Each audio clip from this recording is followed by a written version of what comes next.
कहा भाजपा का होगा सफाया, बड़ी जीत के साथ बनेगी इंडिया गठबंधन की सरकार। समाजवादी पार्टी इंडिया गठबंधन देश में बड़ी जीत की ओर बढ़ रही है। 6 चरणों के चुनाव में सपा इंडिया गठबंधन अधिकांश सीटें जीत रही है। गठबंधन के घोषणा पत्र को जनता पसंद कर रहे हैं। 4 जून को हम भारी बहुमत हासिल करेंगे। श्री तिवारी ने कहा कि 400 सीटें भी पार नहीं होंगी क्योंकि भाजपा अधिकांश सीटें हार रही है। उत्तर प्रदेश में भाजपा 20 से 25 सीटें पा रही है। समाजवादी पार्टी के राष्ट्रीय सचिव व पूर्व विधायक श्री तिवारी ने कहा कि भाजपा जनहित, महंगाई, रोजगार, शिक्षा, चिकित्सा के मामले में फेल हो गई है। इंडिया गठबंधन कुशीनगर, देवरिया, महाराजगंज, गोरखपुर, बलिया सभी सीटें जीत रही है। आम जनता की भागीदारी सुनिश्चित होगी। गठबंधन की सरकार बनने पर पेपर लीक के खिलाफ कानून बनेगा। किसानों का कर्ज माफ होगा। एमएसपी कानून बनेगा। अग्निवीर योजना रद्द होगी। जो घोषणा पत्र में है वह सब लागू होगा। युवाओं को रोजगार के मुद्दे पर कहा, मुख्यमंत्री के प्रदेश में बिजनेस समिट का लाभ नहीं मिला।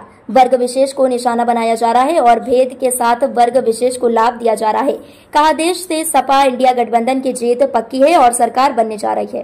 उत्तर प्रदेश में तो बहुत बड़ा बहुमत है। अगर आज आप अपने आसपास देखें, जैसे जहां हम लोग कुशीनगर बैठे हैं, यहाँ इंडिया गठबंधन के प्रत्याशी अजय सिंह पिंटू अच्छा चुनाव लड़ रहे हैं और जनता का उनको समर्थन मिल रहा है।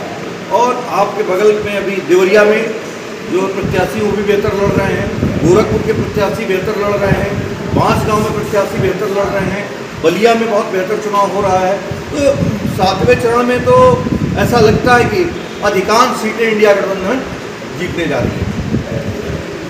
तो सरकार तो भारत सरकार की बनेगी। ये तो उत्तर प्रदेश की सरकार है, चुनाव तो भारत सरकार का। अभी आपके उत्तर प्रदेश ये अखिलेश और जब ये गठबंधन आगे जाएगा तो किस तरह से आप नहीं, तो गठबंधन की सबकी जो हिस्सेदारी होती है, जिस तरह से सब लोग सरकार चलाएंगे और जनहित में जो आज की तारीख में अगर देखिए महंगाई अपनी चरम सीमा पे है, आज बेरोजगारी अपनी चरम सीमा पे है, आज अग्निवीर बनने के लिए लड़के परेशान हैं और जो जितनी परीक्षाएं हो रही हैं उनके पेपर लीक हो रहे हैं, तो इन सब पे पाबंदी लगाई जाएगी और यहाँ के लोगों को रोजगार मिले, जैसे अच्छा रोजगार मिले, अच्छी शिक्षा मिले, चिकित्सा की व्यवस्था हो। ये जो मैनिफेस्टो में कहा गया उसी का अनुसार कार्य किया जाएगा और उसका पालन कराया जाएगा। सूबे के मुख्यमंत्री 3 बार समिट करा चुके हैं। आज तक ये नहीं बता पाए कि कितना पैसा अभी निवेश हुआ है और नहीं तो प्रदेश सरकार के जो पैसे थे समिट कराने में ही बर्बाद हुआ। इसलिए मैं कह रहा हूँ क्योंकि उसका कोई लाभ उत्तर प्रदेश की जनता को, आदरणीय जनता को कोई लाभ नहीं मिला है, तो वो पैसे बर्बाद हुए हैं।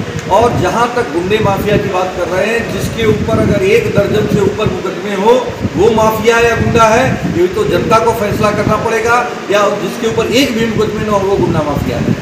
तो सरकार तो केवल और केवल वर्ग विशेष को टारगेट कर रही है।